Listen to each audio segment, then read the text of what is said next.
О, 30-шы ағымның түлектері, шабандоздар, олар біздер таудың баурайында демалып жатырық.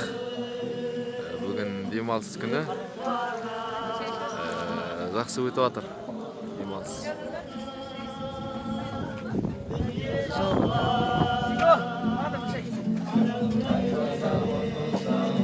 Қалай демалыс жақсы өтіп жатыр ма, жігіттер? Я что там, братан, тауға жүгірдің ба? Барып келдім ғой, до конца.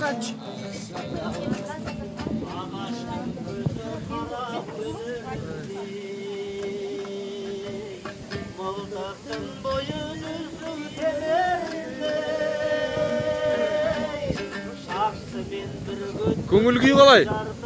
О! Красава!